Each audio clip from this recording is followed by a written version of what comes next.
We had this TLC pay-per-view. Not a whole lot of buzz for it. And I feel really bad for Roman Reigns and Sheamus because they practically killed themselves for absolutely nothing. Well, yes and no. Sheamus did. Reigns, the ending, without giving it away already, it was an interesting way to go off the air. Let's put it that way. Yeah, that is true. That is true. Well, we kick things off with Roman Reigns. Well, let's kick things off with the main event. Let's talk about the main event real quick. Okay, yeah. We had Roman Reigns take on Sheamus. These guys busted their ass, and if it was a hotter crowd, this probably would have been like a 4-star match. I don't know what you'd give it with the crowd reaction and everything, given the lack of emotion and all that. I mean, I think for the effort, I'd give it like 3 stars. I don't know. What about you? Yeah, I agree. I mean, I did have my TV a little bit low on volume, but it wasn't a bad match. The crowd was definitely dead. I don't think they were expecting much to happen, and I think that's part of it. I think for the most part, we all knew what was going to happen. I don't think many people honestly thought Roman Reigns was going to win the title tonight. So I think that kind of killed the crowd, just like what they did on Raw a couple weeks ago with Sheamus versus Roman, and if Roman can win in 5:15, he wins nobody knew. Everybody knew he wasn't going to win the belt, So it just kind of defeats the purpose. Right. No, I totally agree. And, I just felt bad because, Roman did get some momentum at the end. And I thought, he couldn't afford to lose another title match. They may have made up for it at the end. But here's what happened. These guys killed each other. White noise through the table, spears, chairs, ladder bumps, Superman punch off the ladder. Through a table. I mean, there were a lot of, really, really hard-hitting spots here, but the crowd was chanting, "We want Cena. Cena sucks." They were chanting NXT. They were chanting, "We miss Rollins." They were chanting, "Yes." They were chanting Daniel Bryan. Yeah. But Sheamus has a tendency to do this to people, if you haven't noticed. Yeah, he does. But, hey, he busted his ass. Roman Reigns busted his ass, and, Roman Reigns almost had the title. League of Nations attacked Roman. I was shocked that they didn't have the Usos or at least Dean Ambrose come out to help Roman Reigns. That's because they were in the back having a beer with Wade Barrett. Oh, yeah. Where the hell is Barrett? He was back there in some backstage vignettes in the pre-show, but apparently he took off before the show ended, I guess. Maybe he had diarrhea or something. I don't know. But so that was weird. But Roman became Super Roman and took out the League of Nations. But it was too little too late. Sheamus grabbed the title. Crowd hated this. And then Roman went nuts. And he got these bug eyes, and I guess he now has Dean Ambrose's Insane Asylum gimmick. Only instead of the Ambrose Asylum, it's now the Roman Reigns Rehabilitation Center of Pain. The Roman Rehab. Did you just come up with that? Yes. That's pretty good. Yeah, I'd like to think so. So he just absolutely destroyed the League of Nations with the steel chair. Triple H and Stephanie were begging him not to destroy them further. And then he beat up Triple H with a chair. Triple H oversold it like crazy. Man. Oh, it's great. Come on. Dude, he didn't even freaking sell this well for Cena in his prime. Jesus Christ. Well, hold on. Let's back up a little bit, because what happened was Triple H got into the ring to check on Sheamus. And then, Roman was kind of looking and then did the look. Yeah, then he proceeded to hit the Superman punch. Then he hit the chair to the gut and then the chair to the back. And somehow, Triple H, instead of dropping down, jumped from his knees up when he got hit with the chair, if that makes any sense. Yeah. He should get what it is, Slammy season, he's trying to, gotta get a Slammy award. That's what's going on here. Yeah, he beat the hell out of Triple H. He powerbombed him onto the table. Then, when the table didn't break, he hit an elbow drop off of one table onto another through the table on Triple H. And then afterwards, when Triple H was being helped up, he speared Triple H out of his shoes onto the floor. That was great. That was cool.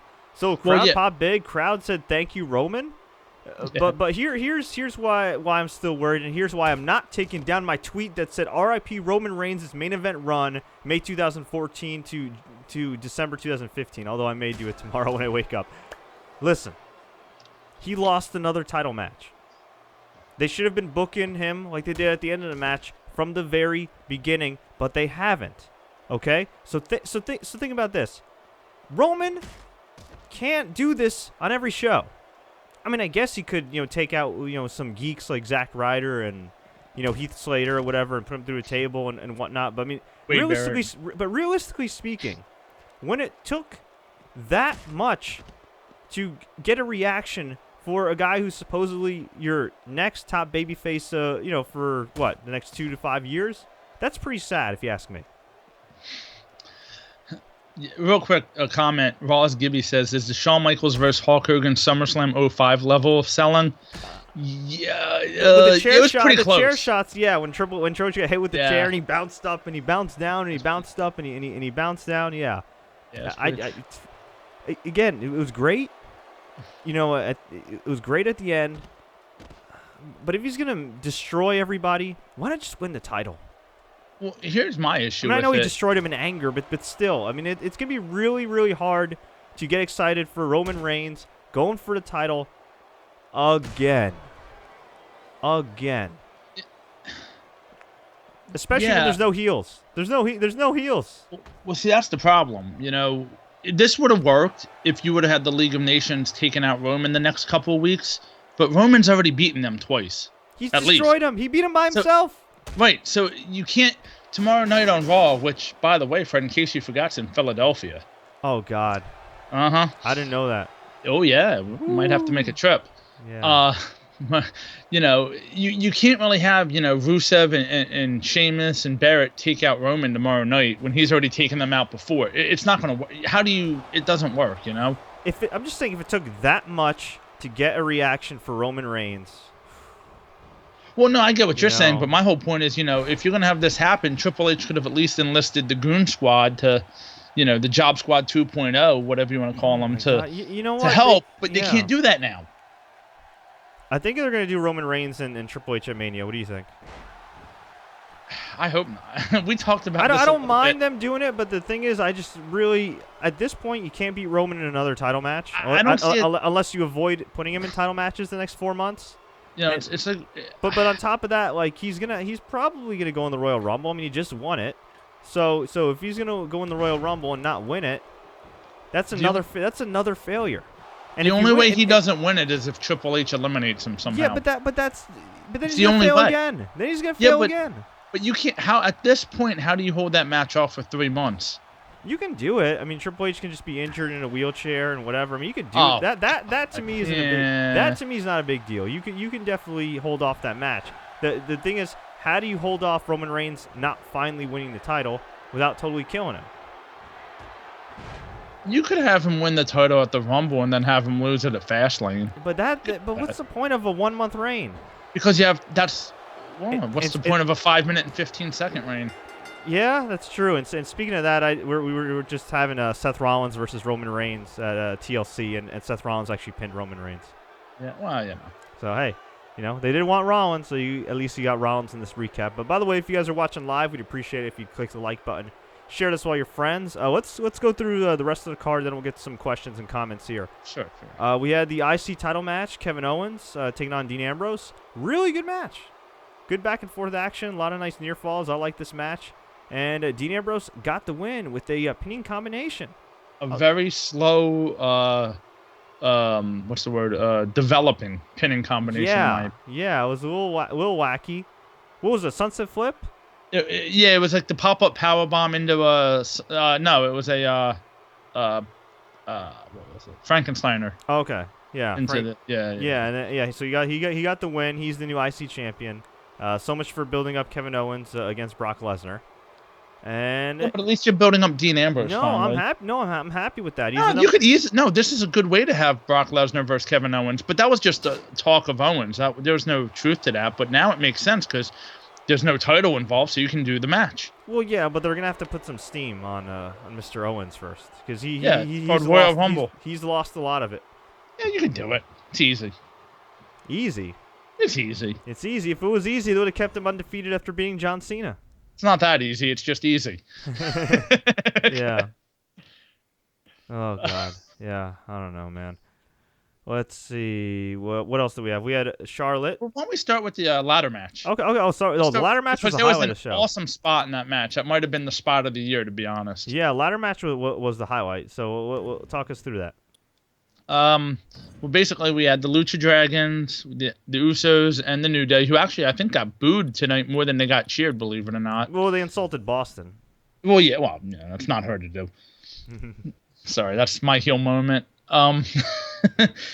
Match was a typical ladder match, some great crazy spots, and then all of a sudden Kalisto, and I missed it at first, Fred, so you might have to explain the crowd reaction to it, but what he did, I'm just going to let you talk us through this one, because you can do the Selena del Sol off a ladder onto another ladder, which broke on an Uso.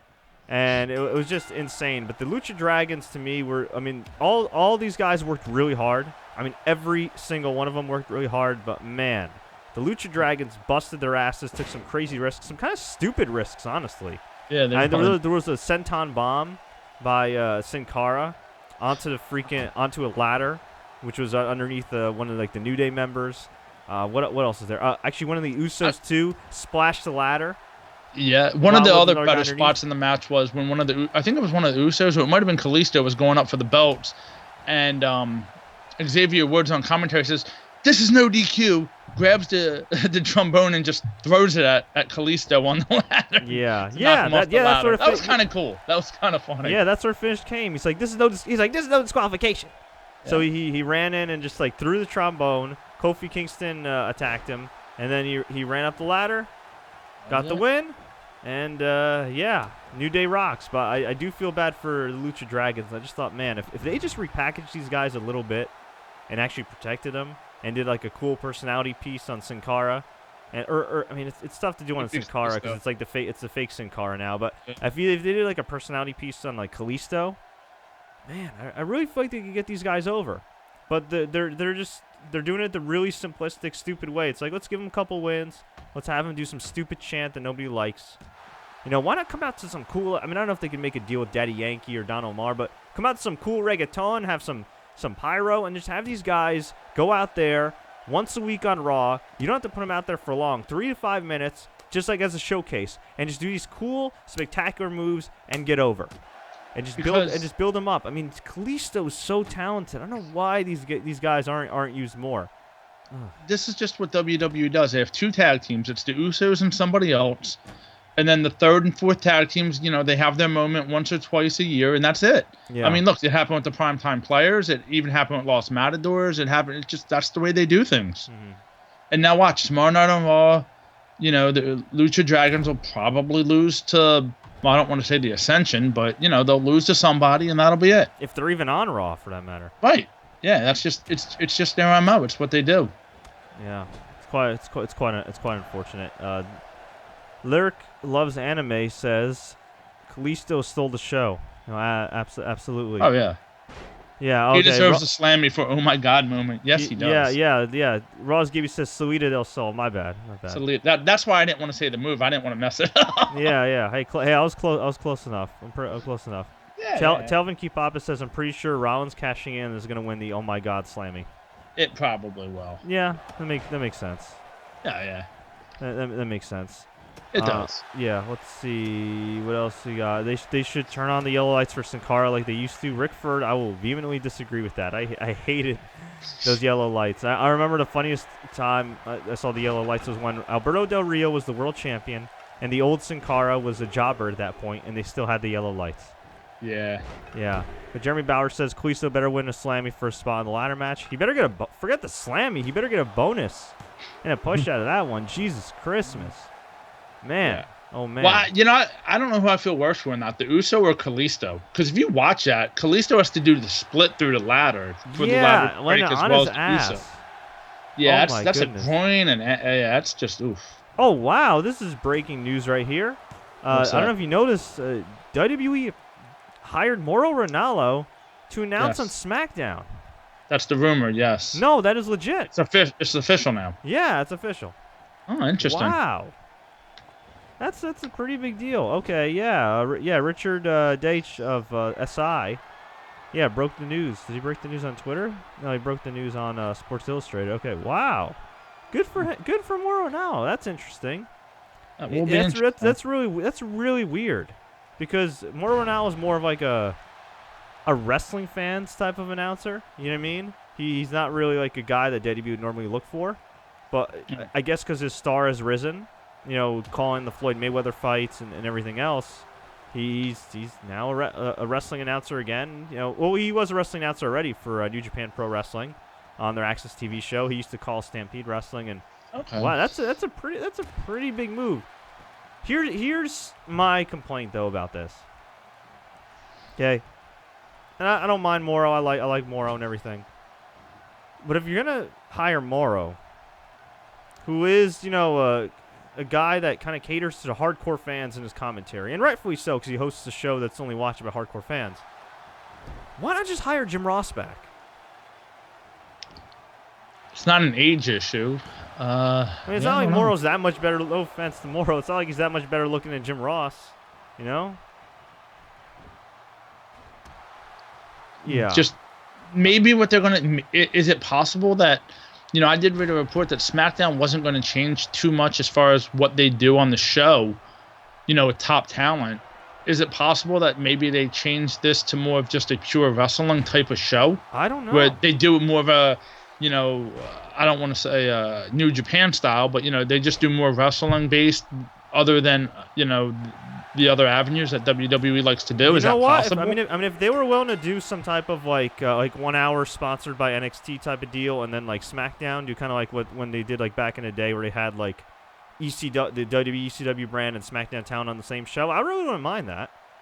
That'd be something different. I think it's oversaturating NXT at that point, though. That's the only problem.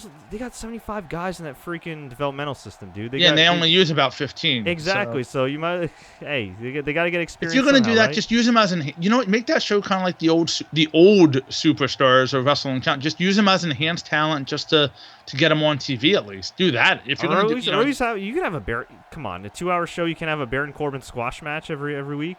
Okay. If you're gonna do it like that, fine. But Enzo Amore and Cass can have like a segment instead of giving Adam Rose a terrible segment for a minute. You give Enzo and Cass a segment for like 3 minutes. Yeah, but you have to do it the right way, though. Oh, no, of course. But you can't just have NXT guys wrestle NXT guys, because I think then that kills NXT as a show. You can mix it up a little bit. Just make it a show where you experiment. You know what I mean? Like they got to do something to spice up that show, but.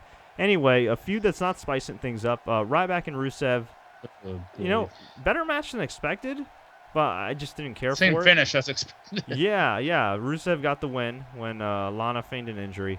Horribly faint, if you saw the replay, too. Yeah. Alberto Del Rio versus Jack Swagger.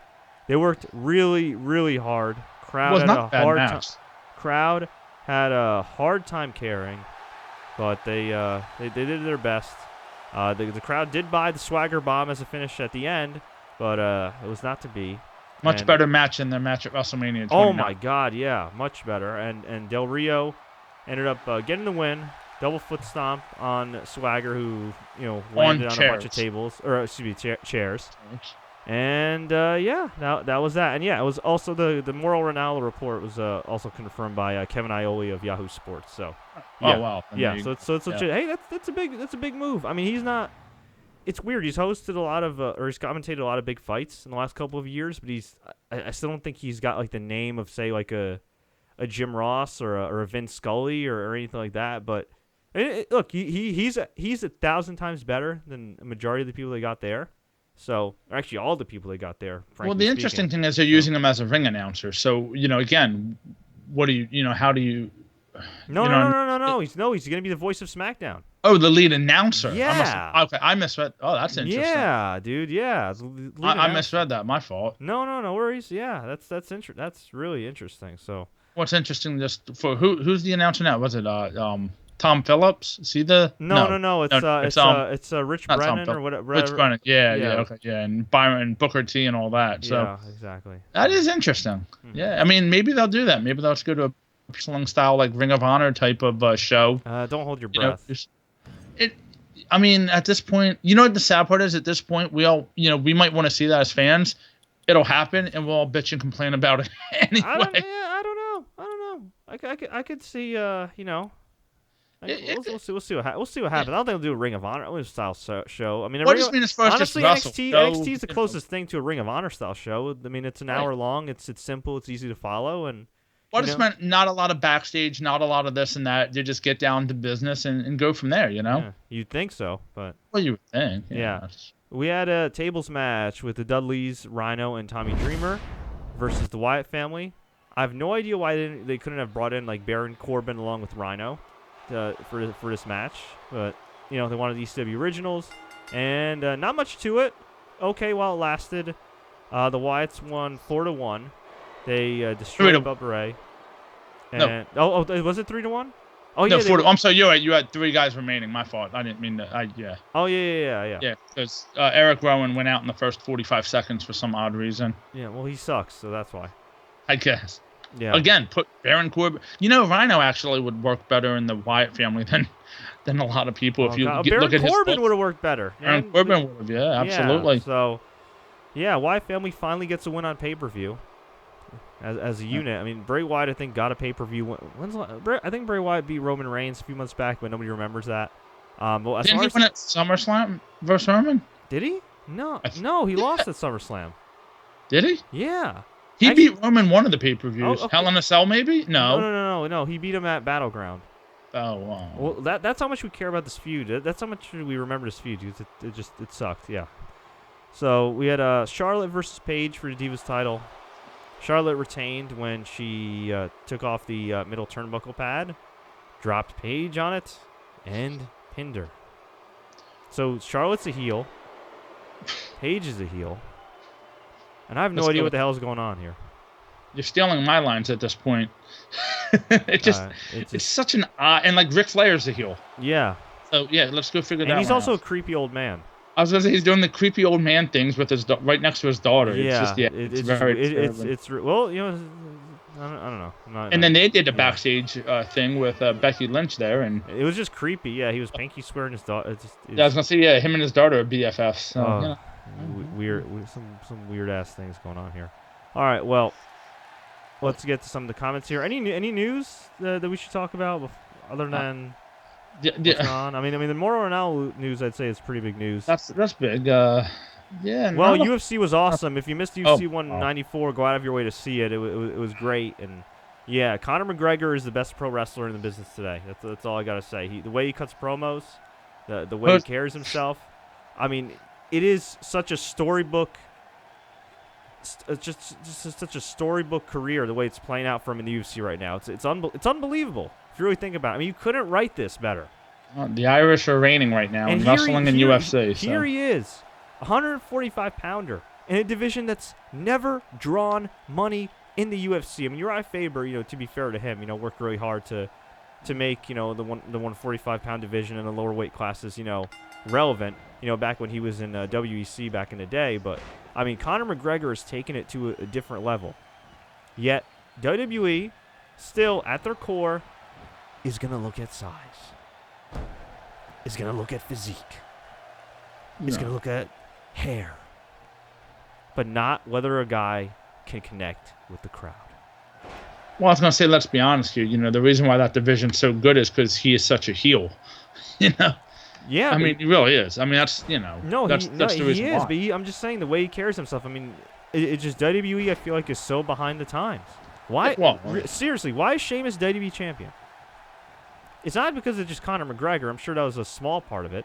But why is he? Because he's big and it's because he won. It's because he won Money in the Bank and had a briefcase to cash it in. Because he works out his glutes with Triple H in the gym. I mean, what? Really? What? Why is Sheamus? After all these years of knowing what he is at this point, why is he WWE champion? Because you know why, honestly? He's tall. Because he's big. Because he's a big guy. You have Floyd Mayweather. You have Manny Pacquiao. You have Ronda Rousey. Holly Holm now, who's on the verge. I mean, she might already be a big star at this point. Conor McGregor. Yeah, but Seth Rollins wasn't a big guy either. You know why? But he was a tall dude. He was tall. He fit the height requirement at least. Yeah. You know why Sheamus is WWE champion? It's simple. It comes down to A, they don't have anything better, and B, it's their own fault for not having anything better. Stop it. They don't have anything better. Okay. Tell me a name, and I guarantee you that the name you tell me. Okay. I guarantee you that the name you tell me, they've already buried a long time ago. Okay. And I know they buried Sheamus as well. I get that. Stop. Dean Ambrose would be better. He's already been buried enough in the company, just like Roman was. But he still would have been better. Okay, you're talking. We're comparing a really low standard here. Okay. Wow. Okay, Dean Ambrose would be better. Kevin Owens would be better. Big E would be better. Ryback would be better. Who else? The Ghost. Did you really just say Big E? Yeah, why not? He's more over than Sheamus. Is he not more over than Sheamus? Because he's in a group of guys. Is he not more over than Sheamus? Answer the question. He's not more over than Sheamus. Okay. Bo Dallas is more over than Sheamus. No, actually, I don't know about that. That's reaching. Okay, that's reaching. Although, you know what? Congrats to Sheamus. He landed a role in Ninja Turtles. So there you go. You know. Look, here's the fact, though. Daniel Bryan had the Money in the Bank briefcase, and he was basically a jobber at the point, losing matches on Superstars. And look what he became. And I know it was a different situation. I get that. Sheamus character sucks. That's it. The reality is, at the time, they had nothing. And I know they have Owens. They have Ambrose. No, I get that. They had Roman Reigns. Hello, they had Roman Reigns. They could have just given him the title and had him hold the title. And that's it. That's it. Yeah. There's no rule that says you have to only make top babyface champions at WrestleMania and SummerSlam. Like, you can. For Vince McMahon, there is. Yeah, these days. And that's why nobody cares about the freaking pay-per-views, because they know it's just going to be a screwy finish until you get to a big one. And 2012, Ryback should have been the champion, not now. What? No. I said in 2012, Ryback should have been the champion, not now. I'm just saying in general. All right, whatever. I know what you're saying. Let's go to the comments. Moving on. JB says Sheamus is a weaker champion than Rollins at this point. Absolutely. Oh, yeah. No doubt. Yeah. Russ Broman says Hulk Hogan was Irish-American and was the top box office draw as WWE champion. Was he really Irish? Yeah, but Terry. I don't think anybody except his mother knew he was Irish. So I don't think that had anything to do with his push or anything. Yeah, I mean no. Yeah, that's just an obscure thing. It's an interesting fact. Yeah, it is. Rick Ferd says the trombone is more over than Sheamus. That is true. That is true. The trombone would make him better WWE champion. Don't worry, Fred. Brock versus Sheamus at Royal Rumble would wake the crowd up. Yes, if Brock eats him alive, that'd be great. Oh, look, they're setting this. We talked about this before, and I'm not going to get into it again, but they're setting this up just like they did 2 years ago at WrestleMania, dude. You have a weak champion. 2 years ago, you had Randy Orton as a weak champion. Sheamus, a weak champion. You have a what they wanted. Well, I know Daniel Bryan got put into that role, but you know they have a babyface who can't catch a break here. It's setting up exactly like they did it 2 years ago, and like I told you when we were talking a little earlier, they're going to have Triple H and Roman at WrestleMania, and if Roman wins, he gets the shot later on in the night. I'm telling you right now, it's going to happen. And I didn't want to say that, but I just started talking and couldn't help myself. Man. It's true. Look, you can't say anything about it because you know I'm not that off. If they do the same exact thing they did at WrestleMania 30 for Roman Reigns at WrestleMania 32, oh my God. All right, we had the only way to only way to fix this, and they're still going to do the exact same thing, is to have a Money in the Bank match at WrestleMania and have Roman win that and cash it in at the end of the night. And by then he'll be a heel because he cashes it in on anyone, so it won't matter. That's what I mean. Who could possibly care about Roman Reigns, the babyface, winning the title by WrestleMania? Honestly, if you're going to do that, if he hasn't won it by like Royal Rumble, like who? As a babyface, who could possibly care? Besides, like, his parents and immediate family. Buttercup Swofford, that's a hell of a name, says, was a decent pay-per-view overall. Ambrose effing winning was the highlight for me. Yeah, it was the highlight for me, too. That and the tag title match. Yeah. Hey, although Seth Rollins had controversy with his money outside the bank, he was still a solid champion at first. Yeah, he was solid at first, but then they just had him play second fiddle to Kane and Triple H and Stephanie. And even J&J Security. Yeah, to some extent. Yeah. Telvin Kipapa. I wish WWE booked Sheamus like Conor McGregor. They did for one night a couple weeks ago. He wore a cheap suit, looked horrible, and I mean he was a goof anyway. He kind of looked like a taller Daniel Bryan with his hair slicked back. Oh God. He kind of did. He looked bad. It didn't work for him, and if they booked him like Conor McGregor 6 years ago, yeah, 2009, sure. Yeah, but it's a lot, dude. Sheamus is damaged goods. All right, he doesn't have it, and if he was gonna be something, he would have been something years ago. But here's the thing. There are certain guys that you are lucky enough to get multiple chances with. Those guys are named CM Punk and Daniel Bryan. Two great talents of this generation. Two of the greatest talents of this particular generation of professional wrestlers. Okay? They don't come very often. But there's other guys like Sheamus and Alberto Del Rio who are talented in certain aspects, lack a certain it that connects with the crowd, but with a little help, you can make them into something. The problem is, with Del Rio, they ruined that guy a long time ago, and they ruined him from the beginning. You know, he beat John Cena, it was great, and then they did the stupid Mex America thing. He can still be salvaged because this is a new run for him. It's sort of a fresh coat of paint. He's got a new physique. He looks more tan than ever. He's nice and shiny. You know, went to the Randy Orton Baby Oil Academy. So, there's some time for him. But for a guy like Sheamus, who hasn't been gone for a prolonged time, I mean, he had that little period, you know, before WrestleMania and everything. All he did was come back with a cool new entrance, cool theme music, a kind of stupid look. But he had an opportunity to be something again. Maybe. But then he lost to Dolph Ziggler, lost left and right, and then we're expected to take him seriously. And on top of all of that, okay, you can make the argument that there was no point in repackaging Sheamus in the first place. Because they tried with him in 2012. He had so many really good, great matches in 2012 when he was world champion. And he still ended up as, at best, an upper mid-carder. Why? Because the fans perceive him that way. And you know, to some extent, it's, you know, the way he was booked early in his career. He won a couple world titles early in his career, but those are two of the worst title reigns in WWE history besides this one, ironically enough. And I think, you know, once fans have it etched in their mind that you're a geek, it is incredibly hard to get over that. And with Sheamus, I feel like while he grew in popularity, you know, by like say 2012 when he beat Daniel Bryan, it was never enough to get him to, you know, that main event level, that true main event level where his push is actually justified. Yeah. Maybe it never would have been anyway, but you know, at the beginning they didn't do him any favors, and now he's just, you know, he's past the point of no return. He really is, and you can, but again, you can make the argument for a lot of guys. So, but you know, we're beating a dead horse. We're beating a dead Irish horse, and yeah, we gotta stop. Justin Rosati says that what I'm saying about Roman pulling a Daniel Bryan, I'm not saying he's going to pull a Daniel Bryan. I'm saying if you get in the head of Vince McMahon, this is what he's thinking, and that's what they're going to do with him. I don't want it to happen, and I don't think Roman has a chance in hell of being the next Daniel Bryan. I'm not saying that. Yeah. But I'm just saying, as far as the storyline goes, what they're doing with Roman is what they did with Daniel Bryan, and that's exactly what they're going to try to duplicate now a couple years later.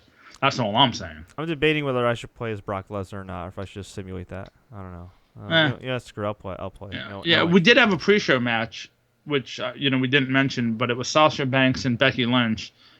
Not the greatest one of their matches, but that, you know, it was decent. Sasha got the win in front of her hometown, so that was nice. But I was really surprised Becky didn't get the win, because it seems like they're building towards Becky versus Charlotte, and Becky lost. That is true. I didn't even think about that. You're right. Yeah.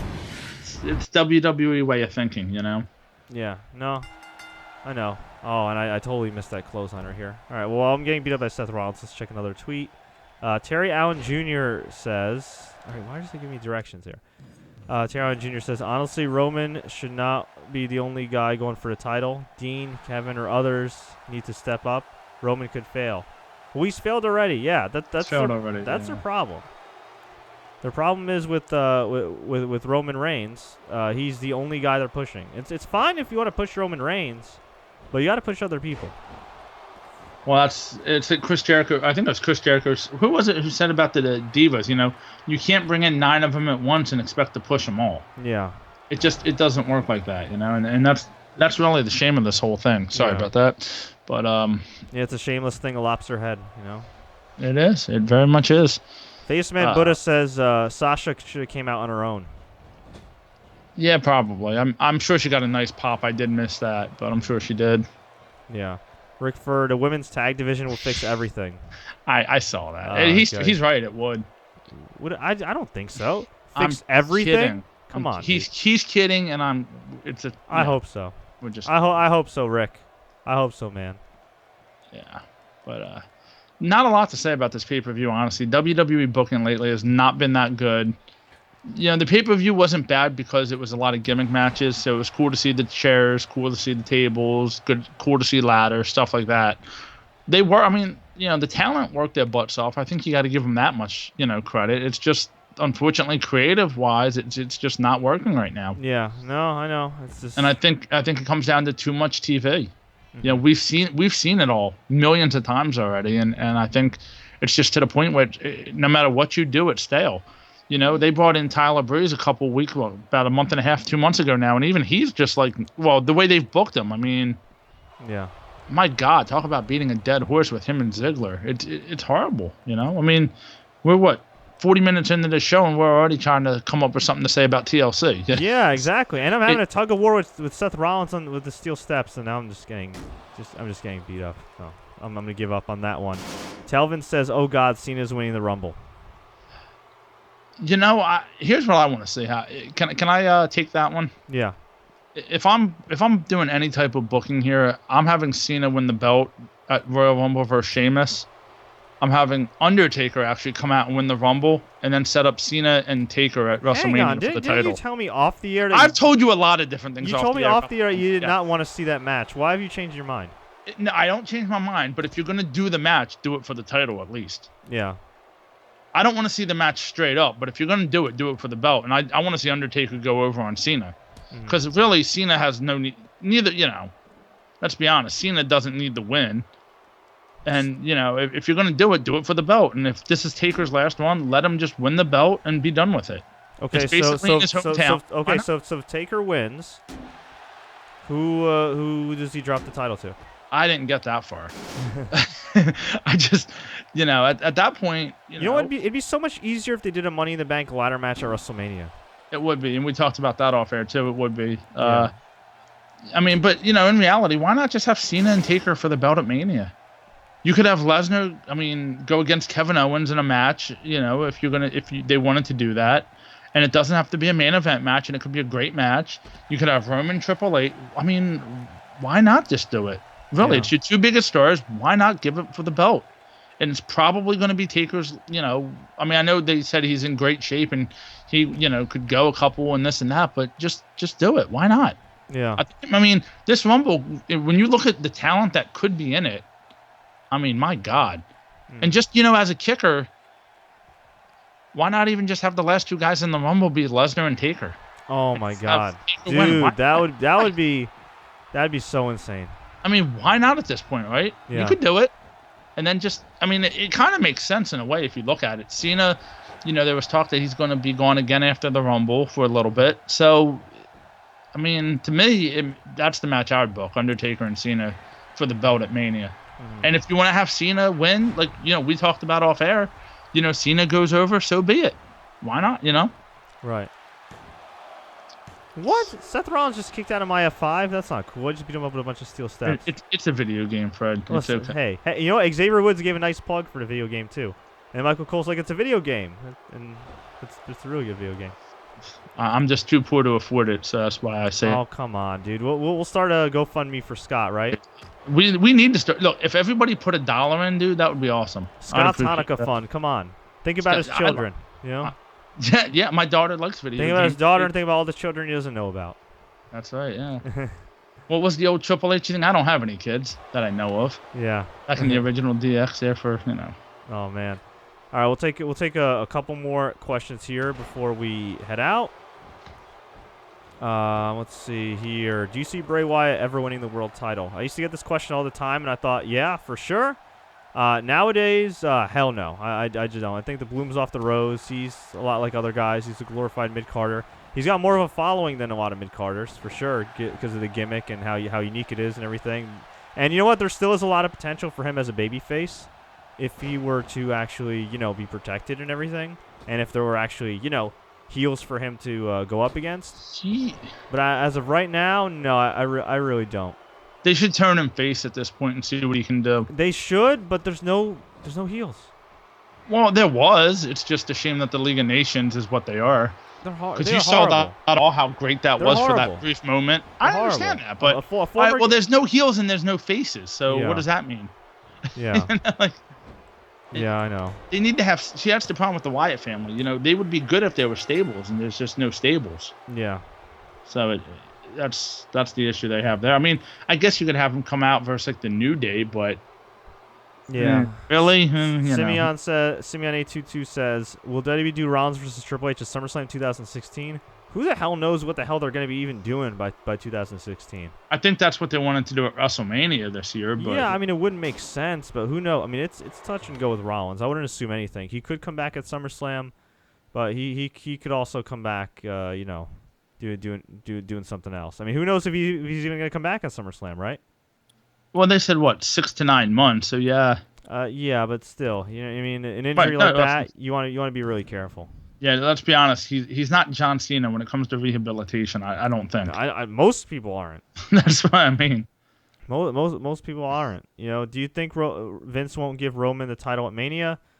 At this point, you don't know. That's the problem. I don't know. Yeah, I really don't know. I mean, I could see a scenario where Triple H screws Roman and he wins the title.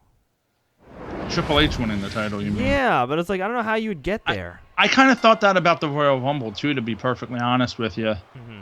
But and that's the thing. They have so many good opportunities to do good, but they won't. And that's the funny thing. Yeah. Really. I mean, honestly, let's be honest here, 100% honest. I don't think, Fred, it would surprise you one bit. And it won't surprise me one bit if Roman Reigns wins the Royal Rumble. It wouldn't surprise me if they did Roman Reigns versus Brock Lesnar again, and then wonder why nobody cares about him. Yeah, I mean, honestly, I don't think it's WWE more than it is Vince McMahon at this point. Yeah, yeah, but you know what? He's got people around him, and but he's still the head hon. He's still the head guy, and when he says goes. At this point, I think Triple H. Well, it's weird. On one hand, I love what he's doing with NXT. On the other hand, it is supposed to be developmental, and the fact that Sami Zayn, Hideo Itami, and Finn Balor are all in their mid-30s, and they're all still in NXT, and you're sacrificing these great talents who could positively shape your business on the main roster for this third brand. To me, I think it's kind of a waste. I mean, it's great in a sense for, I guess, Wall Street, because it shows Triple H can run this company and blah blah, and he's gonna be ready to take over WWE one day. But if the roster was stacked and everybody was healthy, it'd be one thing. You might have an argument there, but the roster is so thin right now, and with Randy Orton's health in question, with Seth Rollins' health in question, with Undertaker not getting any younger, with John Cena not getting any younger, and I realize John Cena said multiple times, "I'm never gonna leave WWE," and blah blah blah. Well, you know what? At some point, this dude is gonna get tired of taking bumps. And at some point, this dude is going to be in a lot of pain and going to have a harder time getting out of bed than he already does. And at some point, he's going to get more calls from his agent, and he's going to have more opportunities to do reality shows and movies and all that jazz. And he may not completely leave WWE, but I guarantee you, if you paid John Cena the same amount of money or close to the same amount of money he makes in WWE per year to not take bumps, to not get punched in the face, to not wake up in pain every morning, you know what? I think at this stage, going on 40, he might look into that.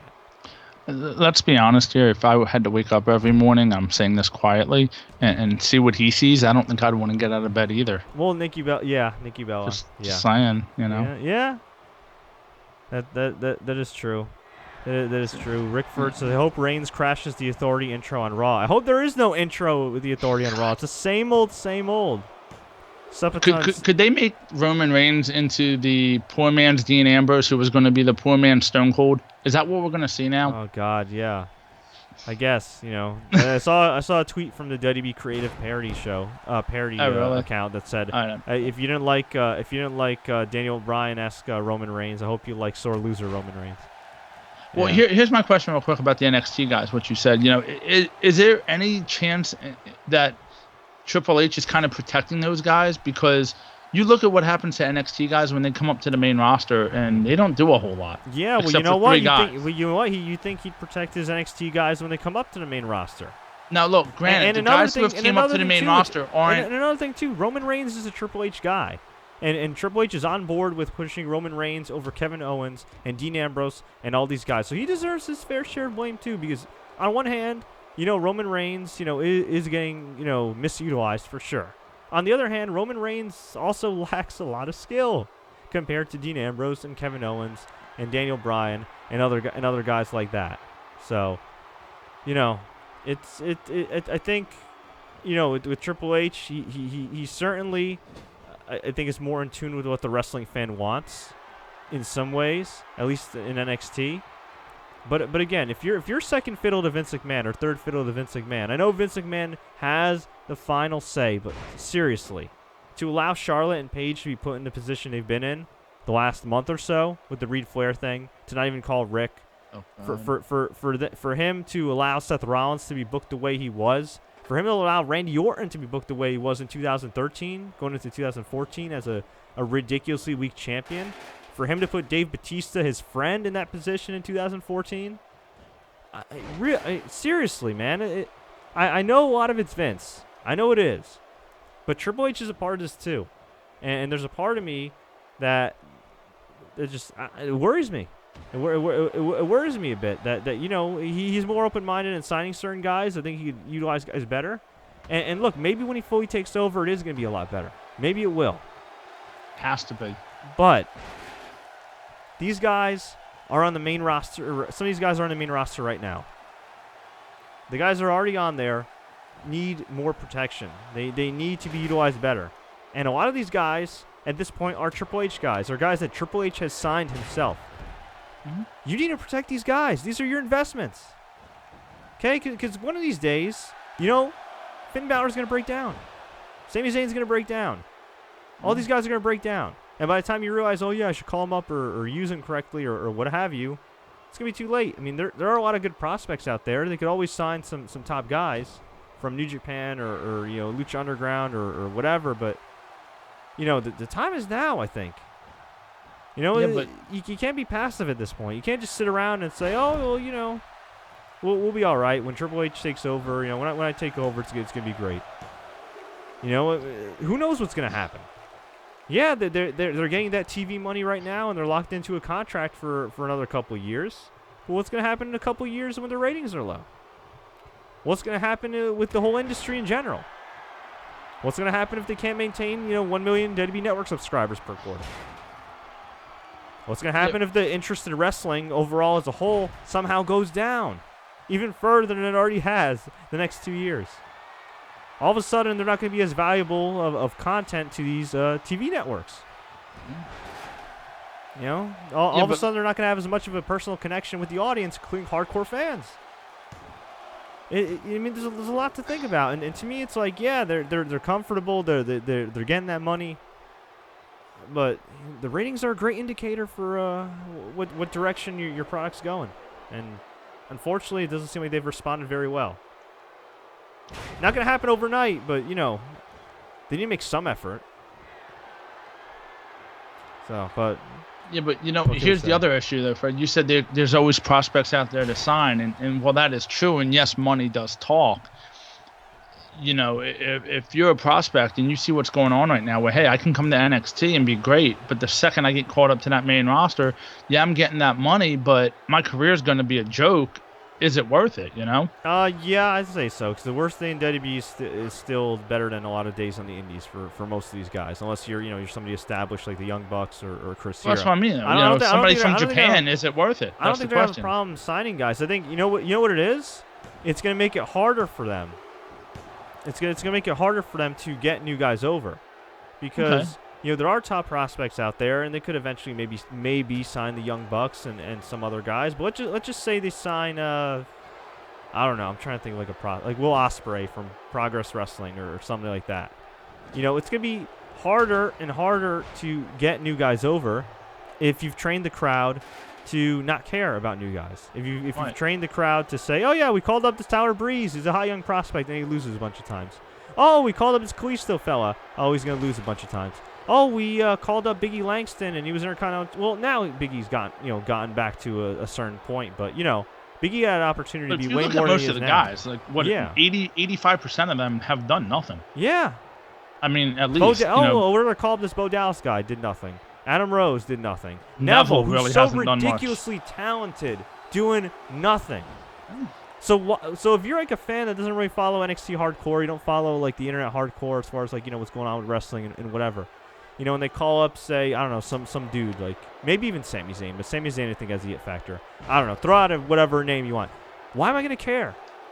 Well, or why am I gonna emotionally invest hardcore if you've trained me into not buying these guys as serious threats? Well, here, let's look at right now the current like NXT roster. Look at the champions, Dawson and Wilder. Those guys are great throwback wrestlers, and they've been compared to like Arn and Tully a bunch of times. Yeah. You put them on the main roster and people are just going to be like, boo, boring, this, that. We want Cena, JB. They're just going to take over because they don't care. And these guys are talented. You know what it is? They don't make an effort to make people care because they've trained the audience not to care. And also, on top of that, too, they don't do anything to make people care. Okay, when's the last time you've seen like a vignette on Neville? When's the last time you saw a vignette on Sheamus's tough Irish background? When's the last time you saw a vignette on Roman Reigns? I mean, I think we saw like one on like Raw or something. But before that, we saw it on the network. We didn't see it on Raw. No. You know what I mean? We didn't see it on Raw. We didn't see vignettes for Alberto Del Rio. We didn't see vignettes for Rusev's comeback, rehabbing that bicep. You know what I think it is now? I think that with the network, they have so many shows on the network that's what they want to use as their vignettes. They have that Table for Three show, and I've never watched it, but to me that almost looks like the vignette. Where these guys are kind of shooting the breeze, talking, and that's kind of their vignettes. Like that's how they want to get people over with that type of stuff. Yeah, it's great, but it's a limited audience, and they don't even they barely advertise the network on the freaking. Yeah, no, I agree. So. I mean, they do now a little more like breaking ground, but they don't advertise any of like the new stuff they added, like the Raws from 2000 or the old Saturday Night WCW shows. Well, in a way, that's what breaking ground, I guess, is it's a big vignette for these guys like Baron Corbin and Apollo Crews guy. That's really what it is. Yeah, that's cool and all, but it's not going to work.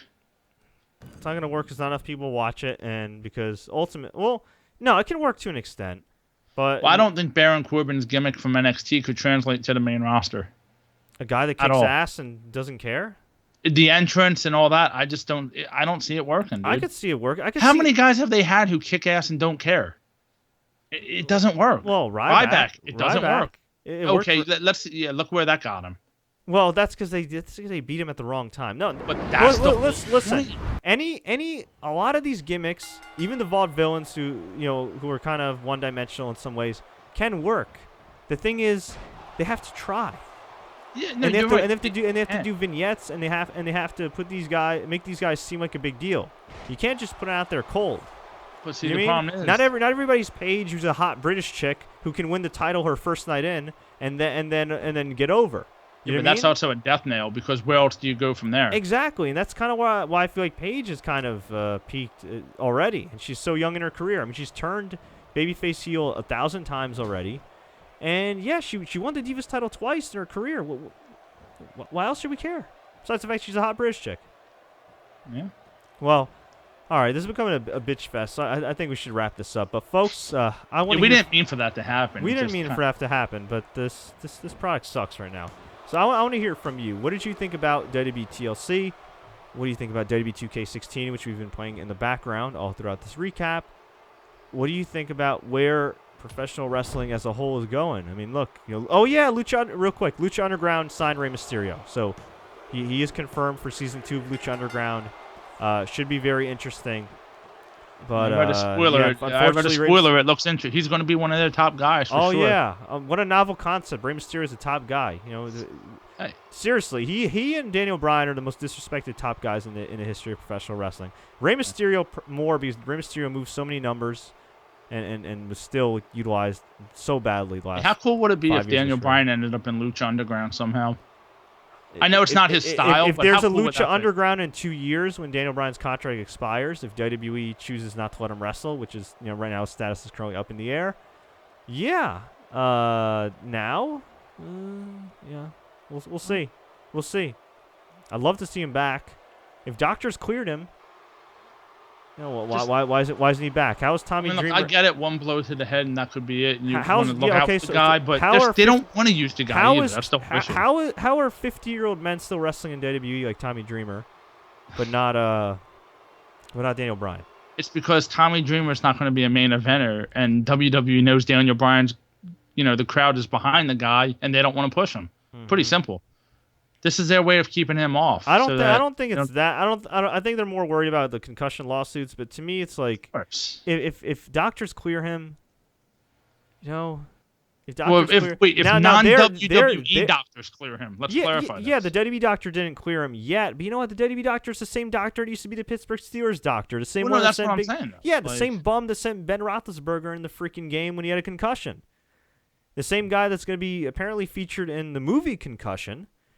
And, he's apparently not portrayed pretty well. So, far be it from me to question a credible WWE doctor who hasn't had any wellness policy failures in his, awesome program, except for Hornswoggle the last 2 years. Because of all the people juicing in WWE, of course Hornswoggle's the only one, right?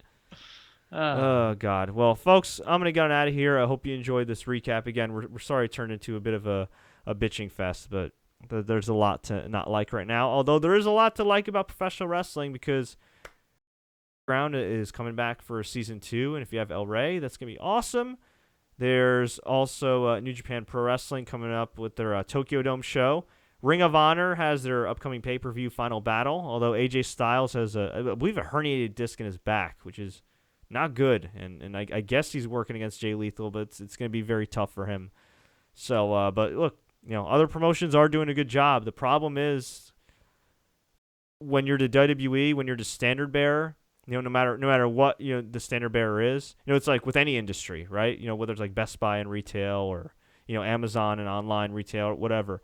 The industry is going to go by where the standard bearer goes.